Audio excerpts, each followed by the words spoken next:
आता एक मोठी बातमी। काँग्रेसच्या स्वबळाच्या घोषणेनंतर उद्धव ठाकरे आणि शरद पवार यांच्यात फोनवर चर्चा झाली असल्याची माहिती मिळते। सूत्रांकडून ही माहिती मिळाली आहे। काँग्रेसच्या स्वबळाच्या घोषणेआधी उद्धव ठाकरे यांची काँग्रेस प्रभारी रमेश चन्नीथला यांच्यासोबत फोनवर चर्चा झाली होती। चन्नीथला यांनी मुंबईत येऊन भेटतो असं सांगत चर्चा करू असं कळवलं होतं। मात्र मुंबईत आल्यानंतर चन्नीथला यांनी उद्धव ठाकरे यांना न भेटता थेट स्वबळाची घोषणा केली।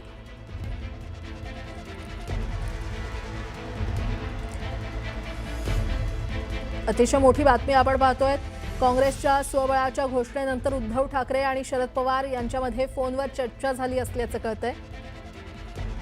आणि या संदर्भात अधिक माहिती देत आहेत आमचे प्रतिनिधी सुमित सावंत आपल्यासोबत जोडले गेलेले आहेत। सुमित, खरं तर काँग्रेसने स्वबळाचा नारा दिलेला आहे। स्वबळाची घोषणा मुंबईत त्यांनी केली आहे आणि या सगळ्या संदर्भात महाविकास आघाडी एकसंध राहावी यासाठी सगळ्याच नेत्यांकडून प्रयत्न सुरू होते।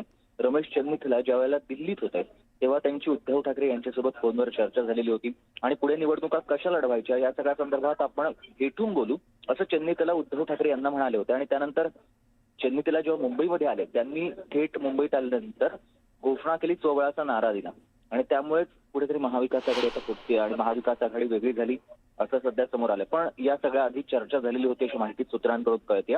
दोन्ही नेत्यांची चर्चा झालेली होती। बरं, चन्नीथला यांनी आल्यानंतर जरी भूमिका मांडली असती त्यानंतर देखील उद्धव ठाकरे आणि शरद पवार यांची देखील फोनवर चर्चा झाल्याची माहिती मिळते।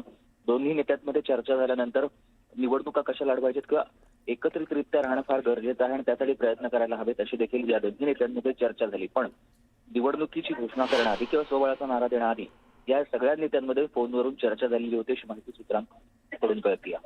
बरं सुमित, धन्यवाद या संपूर्ण माहितीसाठी।